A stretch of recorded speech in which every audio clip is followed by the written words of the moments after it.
In the days of old, before the great flood covered the world, before the judgment of the Most High came upon the sons of men, there was a righteous man chosen by God. He was a wise man, a great artificer, and the Lord looked upon him with favor. The Most High received him so that he might behold the mysteries of the heavens, the uppermost dwellings of God, and become an eyewitness to the wise, great, and immutable realm of the Almighty. He would see the stations of the Lord's many-eyed servants brighter than the sun, the inaccessible throne of the Lord seated in boundless light, the degrees and manifestations of the elements in divine order, the various apparitions and the inexpressible singing of the cherubim, and the glory that no human eyes had ever seen.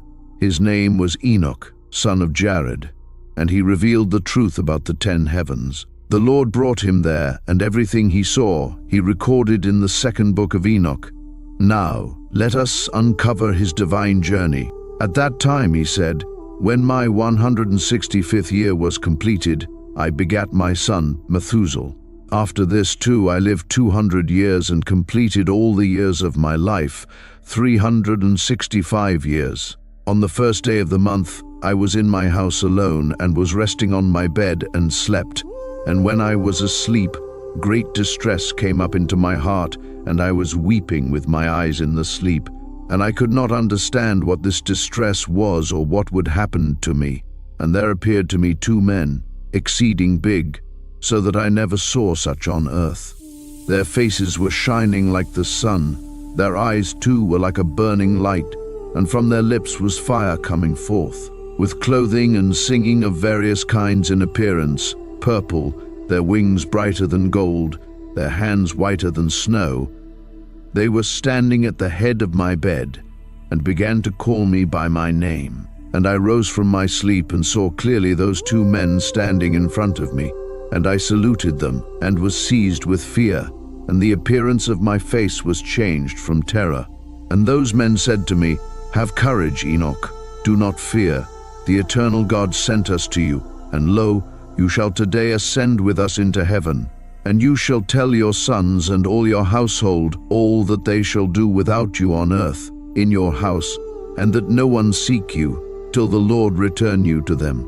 And I made haste to obey them, and went out from my house and made to the doors, as it was ordered me, and summoned my sons, Methuselah, Regem, and Gadad, and made known to them all the marvels those men had told me. Listen to me, my children. I know not whether I go or what will befall me. Now therefore, my children, I tell you, turn not from God before the face of the vain, who made not heaven and earth, for these shall perish, and those who worship them. And may the Lord make confident your hearts in the fear of him. And now, my children, let no one think to seek me until the Lord return me to you. And it came to pass, when Enoch had told his sons, that the angels took him on their wings and bore him up unto the first heaven, and placed him on the clouds. And there I looked, and again I looked higher and saw the ether. And they placed me on the first heaven, and showed me a very great sea, greater than the earthly sea. They brought before my face the elders and rulers of the stellar orders, and showed me 200 angels who ruled the stars and their services to the heavens, who fly with their wings and come round all those who sail. And here I looked down and saw the treasure houses of the snow, and the angels who keep their terrible storehouses, and the clouds once they come out and into which they go. Then they showed me the treasure house of the dew, like oil of the olive, and the appearance of its form was as of all the flowers of the earth.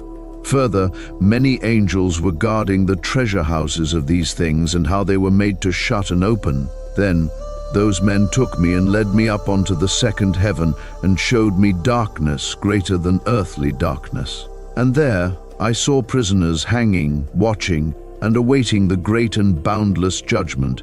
These angels were dark, looking more terrible than earthly darkness, and they were incessantly weeping through all hours. And I said to the men who were with me, "Wherefore are these incessantly tortured?" They answered me, "These are God's apostates, who obeyed not God's commands, but took counsel with their own will, and turned away with their prince, who also is fastened on the 5th heaven." And I felt great pity for them, and they saluted me and said to me, "Man of God, pray for us to the Lord." And I answered them, "Who am I, a mortal man, that I should pray for angels? Who knows where I go or what will befall me, or who will pray for me?" And those men took me thence and led me up onto the third heaven and placed me there. And I looked downwards and saw the produce of these places, such as has never been known for goodness. And I saw all the sweet flowering trees and beheld their fruits, which were sweet-smelling, and all the foods borne by them, bubbling with fragrant exaltation. And in the midst of the trees was the tree of life, in that place whereon the Lord rests when he goes up into paradise. And this tree is of ineffable goodness and fragrance, and adorned more than every existing thing. And on all sides it is in form gold-looking and vermilion and fire-like, and covers all. And it has produce from all fruits. Its root is in the garden at the earth's end, and paradise is between corruptibility and incorruptibility. And 2 springs come out, which send forth honey and milk, and their springs send forth oil and wine.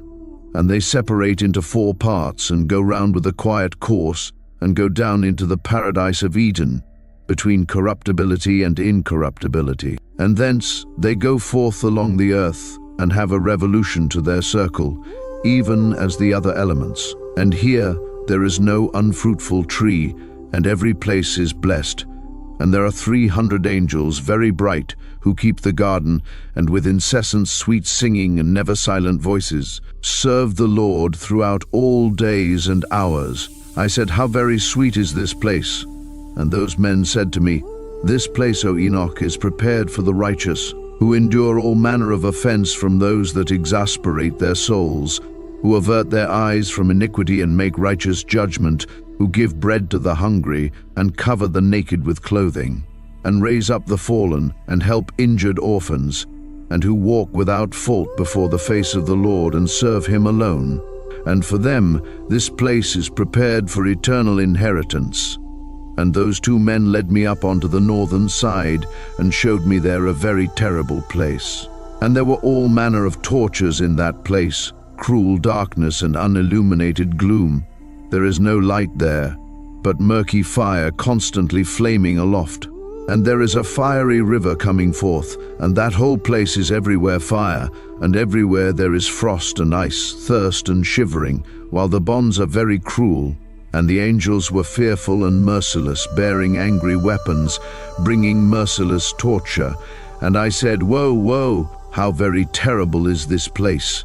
And those men said to me, "This place, O Enoch, is prepared for those who dishonor God, those who on earth practice sin against nature, which is child corruption, after the sort of mythic fashion, those who engage in magic-making, enchantments, and devilish witchcrafts, those who boast of their wicked deeds, stealing, lying, causing calamities, and spreading envy, rancor, fornication, and murder, those who are accursed and steal the souls of men, those who, seeing the poor, take away their goods and enrich themselves, injuring others for the sake of material gain, those who, being able to satisfy the hungry, instead let them die of starvation, those who, being able to clothe the naked, instead leave them to suffer, those who knew not their Creator, and bowed down to soulless and lifeless gods who can neither see nor hear, vain gods who also built human images and bowed down to unclean handiwork. For all these, this place is prepared as their eternal inheritance. Then those men took me and led me up onto the 4th heaven, and showed me all the successive goings and all the rays of light of the sun and moon. And I measured their goings and compared their light, and saw that the sun's light is greater than the moon's. Its circle and the wheels on which it goes are always like the wind, going past with very marvelous speed. And day and night it has no rest. Its passage and return are accompanied by 4 great stars, and each star has under it 1,000 stars, 4 to the right of the sun's wheel and 4 to the left, each having under it 1,000 stars. Altogether, 8,000 stars issue forth with the sun continually by day. 15 myriads of angels attend to it, and by night 1,006 winged ones issue forth with the angels before the sun's wheel into the fiery flames, And 100 angels kindle the sun and set it alight. And I looked and saw other flying elements of the sun, whose names are phoenixes and Kal-Kadri, marvelous and wonderful. They have feet and tails in the form of a lion and a crocodile's head. Their appearance is empurpled like the rainbow, and their size is 900 measures. Their wings are like those of angels, and each has 12. They attend and accompany the sun, bearing heat and dew, as it is ordered to them from God. Thus the sun revolves and goes and rises under the heaven, and its course goes under the earth, with the light of its rays incessantly. Those men bore me away to the east and placed me at the sun's gates, where the sun goes forth according to the regulation of the seasons and the circuit of the months for the whole year, and the number of the hours of day and night. And I saw 6 gates open, each gate having 61 stadia and a quarter of 1 stadium. And I measured them truly and understood their size to be so much, through which the sun goes forth and goes to the west, becoming even and rising throughout all the months. Then it turns back again from the 6 gates, according to the succession of the seasons. Thus the period of the whole year is finished after the returns of the 4 seasons. And again, those men led me away to the western parts and showed me 6 great gates open, corresponding to the eastern gates, opposite to where the sun sets, according to the number of the days, 365 and a quarter. Thus again it goes down to the western gates, and draws away its light, the greatness of its brightness under the earth. For since the crown of its shining is in heaven with the Lord, it is guarded by 400 angels, while the sun goes round on a wheel under the earth and stands 7 great hours in night. It spends half its course under the earth, and when it comes to the eastern approach, in the 8th hour of the night, it brings its light and the crown of shining. Then the sun flames forth more than fire. Then the elements of the sun, called phoenixes and Kal-Kadri, break into song. Therefore every bird flutters with its wings, rejoicing at the giver of light. And they broke into song at the command of the Lord, saying, "The giver of light comes to give brightness to the whole world." And the morning god takes shape, which is the rays of the sun, and the sun of the earth goes out and receives its brightness, to light up the whole face of the earth. And they showed me this calculation of the sun's movement and the gates through which it enters. These are the great gates of the calculation of the hours of the year. For this reason, the sun is a great creation, whose circuit lasts 28 years and then begins again from the beginning. Those men showed me the other cause, that of the moon, 12 great gates, crowned from west to east, by which the moon goes in and out at customary times. It goes in at the first gate to the western places of the sun, by the first gate with 31 days exactly, by the second gate with 31 days exactly, by the third gate with 30 days exactly, by the fourth gate with 30 days exactly, by the fifth gate with 31 days exactly, by the sixth gate with 31 days exactly, by the seventh gate with 30 days exactly, by the eighth gate with 31 days perfectly, by the ninth gate with 31 days exactly, by the 10th gate with 30 days perfectly, by the 11th gate with 31 days exactly, by the 12th gate with 28 days exactly. And it goes through the western gates in the order and number of the eastern gates, and accomplishes the 365 and a quarter days of the solar year, while the lunar year has 354 days. And they are wanting to it 12 days of the solar circle, which are the lunar epochs of the whole year. Thus, the great circle contains 532 years. The quarter of a day is omitted for 3 years, the fourth fulfills it exactly. Therefore, they are taken outside of heaven for 3 years, and are not added to the number of days, because they change the time of the years to 2 new months towards completion and 2 others towards diminution. And when the western gates have finished, it returns and goes to the eastern gates, to the lights, and goes thus day and night, about the heavenly circles, lower than all circles, swifter than the heavenly winds, spirits, elements, and angels flying. Each angel has 6 wings, and it has a 7-fold course in 19 years.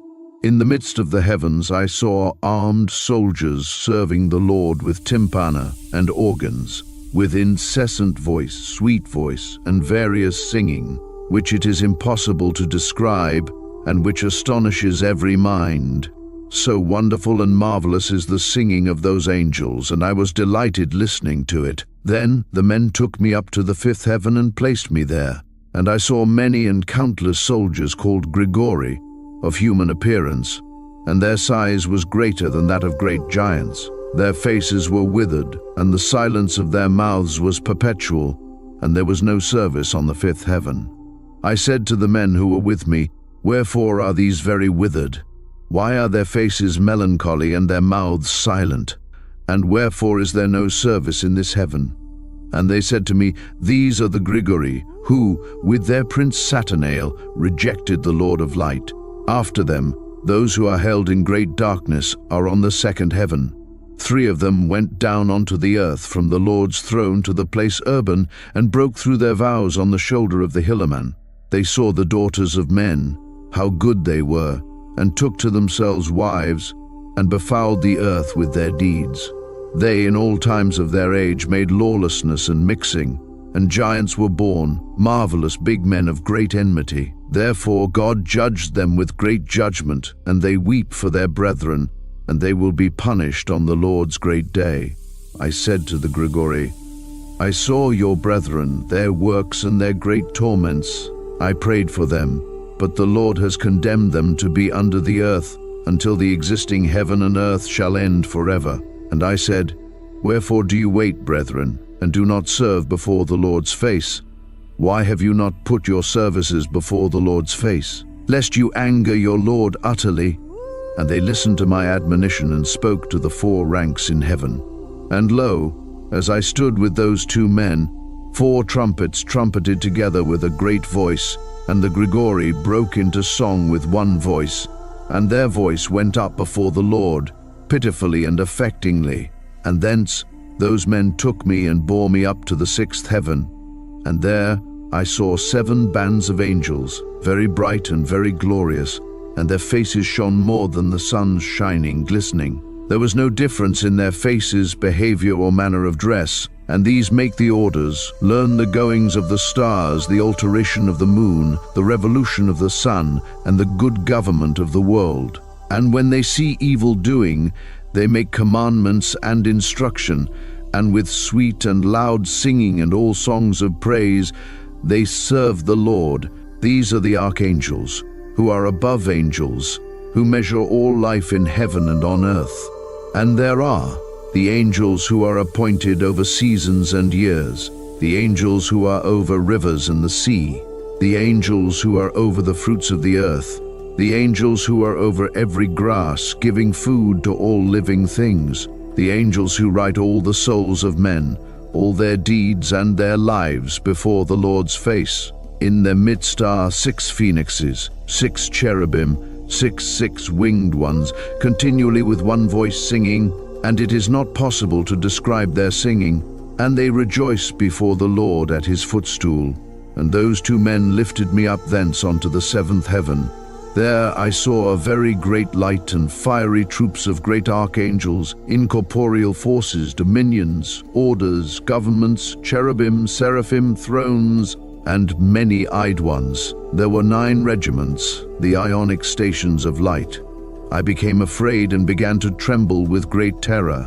And those men took me and led me after them and said to me, "Have courage, Enoch, do not fear." And they showed me the Lord from afar, sitting on his very high throne. But what is there on the 10th heaven? Since the Lord dwells there, on the 10th heaven is God. In the Hebrew tongue, he is called Aravat.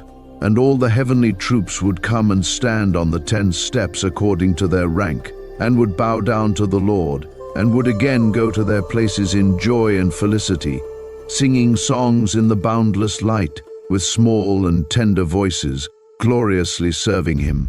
And the cherubim and seraphim standing about the throne, the 6-winged and many-eyed ones, do not depart. They stand before the Lord's face, doing his will, and cover his whole throne, singing with a gentle voice before the Lord's face. Holy, holy, holy Lord, ruler of Sabaoth, heavens and earth are full of your glory.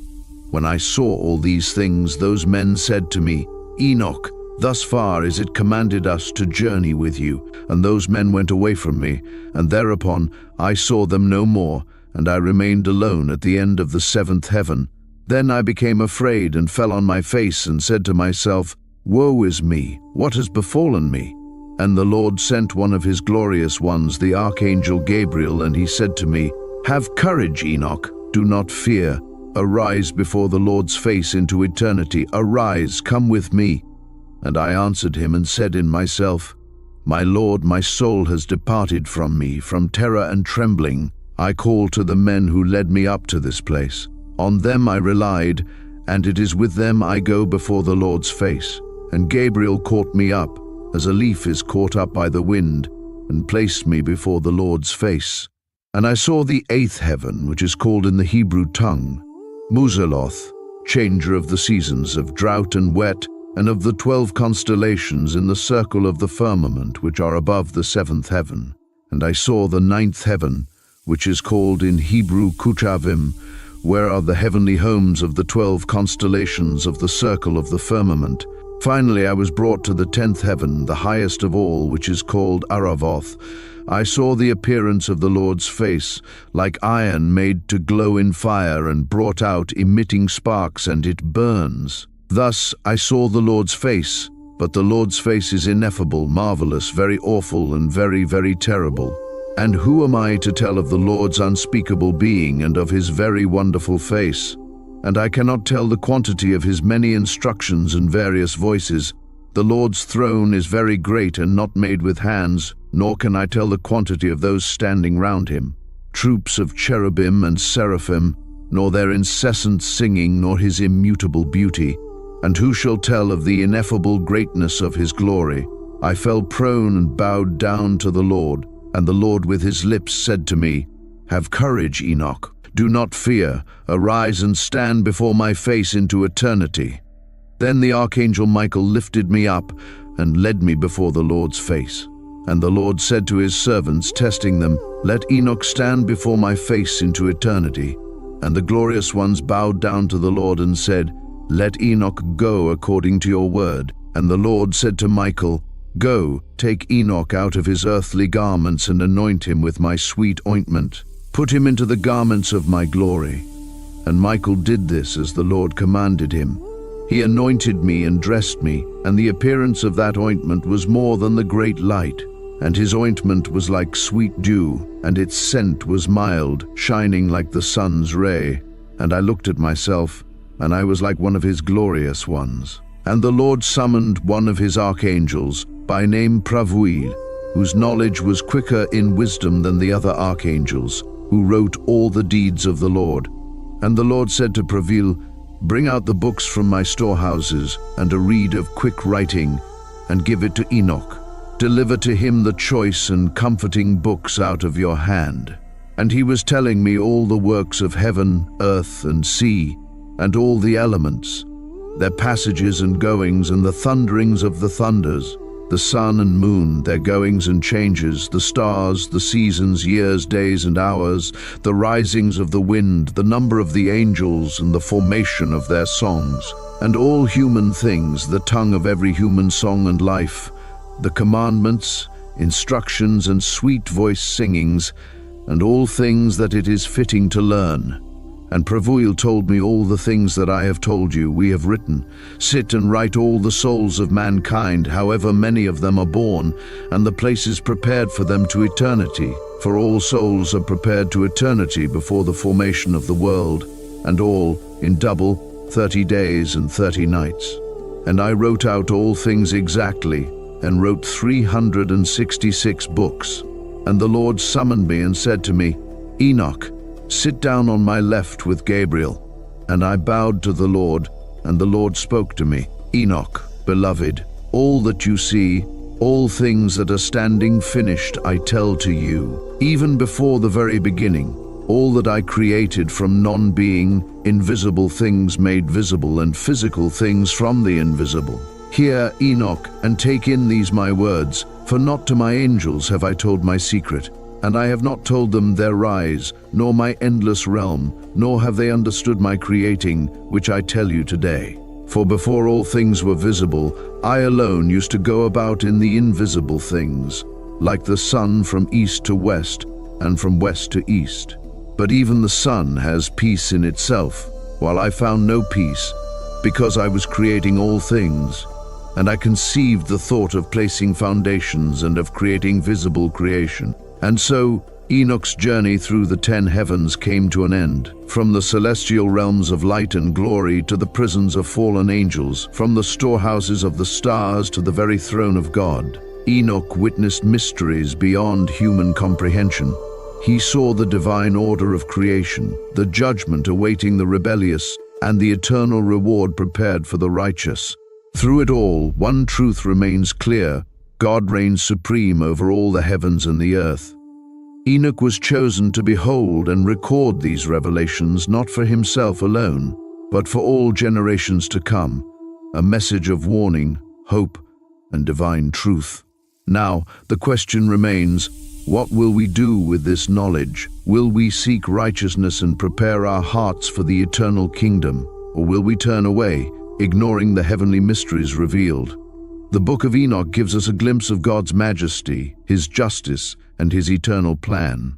May we walk in faith and seek the Lord, so that when our time comes, we too may stand before His throne, clothed in His glory just as Enoch was. Thank you for joining us on this journey through the 10 heavens of Enoch. If you found this video insightful, don't forget to like, share, and subscribe for more biblical mysteries revealed. Until next time, may the Lord bless you and keep you. Shalom.